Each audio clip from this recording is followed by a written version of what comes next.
Hey everyone, welcome to a new video, welcome to my channel. My name is Micah. Today I would like to do the 50 rapid fire book questions tag for you. I saw Emily Fox do this and I was like, that would be fun to do on my channel as well. So props to Emily for giving me the idea. I'm pretty sure this is a tag that's been going around for a very long time. So if you are the original creator and you're watching this video, then thank you for coming up with the idea. There are 50 questions here. I didn't look at the list in advance. And I'm just going to give you my answers. It's been a while since Emily did it, so I definitely don't have her ideas sort of in my head, you could say. So question number one is hardback or paperback? I think you can tell, right? Paperback for sure. I just prefer the look and feel of a paperback over a hardback. I always find them a bit cumbersome. Dust jacket off or on? Question number two. If I read a hardcover, then it's definitely going to be without the dust jacket because it just slips around everywhere. Secondhand or new copies? A bit of both. I actually used to work at a library, so I used to have quite a lot of secondhand books from book sales and stuff like that when I worked there, and also as a student, I was always buying secondhand books. I tend to prefer newer books now because I tend to read newer books as well. So audiobooks or not? Audiobooks for sure. I think I listen to about an audiobook a month on average, I would say. I definitely don't manage to do that every single month. I didn't manage last month for instance, but yeah, I do really enjoy audiobooks and I do count them as reading because you do sort of consume a story even though it's in a different way. Do you cover buy? Oh yes, this was definitely a cover buy. What's a good book with a bad cover? A good book with a bad cover. Ooh, this is one of my favorite books and it doesn't have the most enticing cover ever. It's Willa Cather's The Song of the Lark. And then a bad book with a good cover. Well, The Cruel Prince by Holly Black. I wasn't a fan of this one. I didn't continue on with the series because I didn't like it very much. Question number 8, first book you ever read. Woo! Like these early learners sort of books about, I think it was about Bim and a fish and whatever, like it had these like really basic words. I remember reading that. Of course these would all be Dutch books as well, so maybe you have never heard of them. I definitely remember Wipneus and Pim, if anyone remembers that. It's about little, like, what are called, gnomes or something like that. I think that's what it's about. It's very old-fashioned. Apparently these books are now worth money if you still own some. And I think Pluk van de Pettenfles. In case you don't understand Dutch, this book. This is a children's story by Annie M.G. Schmid, and she was one of my favorite authors growing up, and I definitely remember this being like the first like big girl book that I really read. I remember my teacher reading this to us in class. I already knew the stories, and this is just a great book about a boy with a crane. Here he has a pigeon, but he also, I think he has a pet cockroach, and he lives in a apartment building and all of his adventures are set in that setting. Last book you finished, that would be The Seven Husbands of Evelyn Hugo. I wanted to cleanse my palate between reads and that was a good one. It was a good read. Last book you bought. Ooh, last book I bought, I'm not entirely sure because I usually buy books in bulk. If I buy books, I tend to buy like books, like 4 or 5 books at the same time. So I didn't buy this myself, but it is the last book that has come my way, and that is this. It's about leadership, and my boss bought me this. 12, what is your favorite genre? Ooh, historical fiction with fantasy elements, to make it very specific, or urban fantasy. And if it has both, if it's historical fiction in an urban setting with fantasy elements, then you've got me. What's your favorite book in that genre? I would say this one. This series. It's not just one book, it's a series. It's The Strings of Murder by Oscar de Muriel. This is the Freya McGray series. What genre do you never reach for? Romance. I don't think I own any sort of like chick lit-y kind of romance books apart from this one, which at my local bookstore was always categorized as a romance, but actually the romance isn't that important in the book. It's God's Behaving Badly by Marie Phillips. Do you ever read poetry?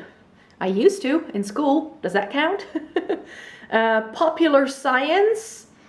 Most of the nonfiction I read is also historical, so if that's popular science, then maybe yes. Middle grade. Sometimes I give it a try every once in a while, but I very often find it very sort of not for me. So I've never really found anything middle grade that I truly liked, apart from Percy Jackson. Do you have book box subscriptions? No. What's your favorite bookish item? This? I've got Ginny Weasley's wand. What's your current bookmark? Do you really want to know? I just use, because I have most of my bookmarks here, I mainly use old ticket stubs from the subway, and I have one just from the bookstore, so it's not that interesting. What's the strangest object you've used as a bookmark? I've always used bookmarks. Maybe a coffee cup. Like sometimes I don't want to put the bookmark back in, especially with study books. When I was studying, I would just put my mug on top of it so I could keep the page open as I was typing my essays. Book jackets or nah? Nah. Who's your fictional boyfriend? Well, I've only ever had one fictional boyfriend, and that would be Edward Cullen, but not sure if that's still up to date. I don't really fall in love with book characters like that. Favorite book couple? I don't really ship a lot of people. I don't really care for romance, so for me, can I just say a group of friends rather than a couple? The friendship group in Lockwood & Co. So this is a group of 3 friends. It's expanded to 4 throughout the series. 2 boys, 2 girls. They're great. No romance. Favorite book villain? Ooh. My favorite book villain. I just think I don't read that many stories that have a clear villain. I just really like morally gray characters to begin with. I think he's not necessarily a villain, I guess, but I can't remember his name, but the main character in Bret Easton Ellis's American Psycho. Favorite book adventure? Ooh, I don't read that many books where people go on adventures. All right, that took a while for me to decide, but I think Crooked Kingdom by Leigh Bardugo is definitely my favorite adventure. Series, trilogies, or standalones? I was definitely a standalone kind of person, which is why I have many shelves that are color coordinated, because I mainly buy standalone books. But I have gotten into more like series / trilogies over the years. I never used to like that sort of thing, but I quite like series because I feel that you can do a bit more. Mixed media books or paragraphs? Bit of both. I like it. It's just that what I found that I've now been reading some Dutch books, or I'm planning to read some more Dutch books, is that Dutch layouting just works very differently, and my brain had to get very used to it when I read a Dutch book last year. What's your favorite book adaptation? Harry Potter, because that's just started to live its own life. I really feel that the books and the series, like the books and the movies, to me are 2 completely different things. So for me, that would be Harry Potter. Film adaptations or TV adaptations? Meh. I wish we would do without it. I just think the book needs to stay a book. What book needs an adaptation? Well, I would like to see what people would do with the Peter Grant series by Ben Aronovich, The Rivers of London. I believe it's being developed into a TV series, so I would like to see that. Favorite book world? Yeah, maybe the duology, the Six of Crows duology by Leigh Bardugo, because it has like that 17th century Amsterdam, Venice kind of setting. But like I said, I really like historical settings and I really like urban settings. So when it comes to a favorite book world, anything set in like Victorian London, that's my thing. Favorite writing style? Well, favorite writing style, I don't think I really have one. I can appreciate very flowery, very poetic writing, you could say, whereas at the same time, I also like it if it's very straightforward and very to the point. So I don't really have a preference. What I dislike sometimes, though, is if it's very descriptive, which is why I've never gotten through Lord of the Rings, because I find the descriptions to be a bit too tedious and long. What's a book you love that people don't know about? Oh, you want me to get started? I don't typically read a lot what's like popular on BookTube, I feel. One of my all-time favorite books is actually A.M. Holmes's This Book Will Save Your Life. And this book is on my to-be-read list for 2020 because it's been more than a decade that I've read it. And I would like to give it a reread. But yeah, this is a book that I don't think anybody talks about. What's a popular book that you hated? Cruel Prince? I tend to not be a very big fan of some YA things that are popular. So one that I unhauled was The Darkest Mind trilogy by Alexandra Bracken. Oh boy, did not like that at all. Favorite childhood reads? Well, I already showed you Pluk van de Pettenflat. The same author has a series of stories about a boy and a girl called Jip and Janneke. Those I loved, but also Pluk van de Pettenflat. And Hotel Rozenbottel, that was also my favorite childhood read, So this would be Hotel Rozenbottel. It's about a hotel set in the middle of nowhere, and these three girls are having adventures. Where are we at, actually? Oh, we're at question 37. 37. What's a book that changed your life? Harry Potter, because it got me to learn more English. That's an important one. That's an important one. What book did you hate at school? Everything that was Dutch. I developed my love for English literature when I was at secondary school, so definitely something we had to read in Dutch class. I didn't like any of it, which is why I'm trying to rediscover it now that I'm adult and I understand books a little bit better. Do you buy to collect? No, I buy to read. Do you donate books? For sure. If I don't know what to do with books, I try to unhaul my bookshelves every single year.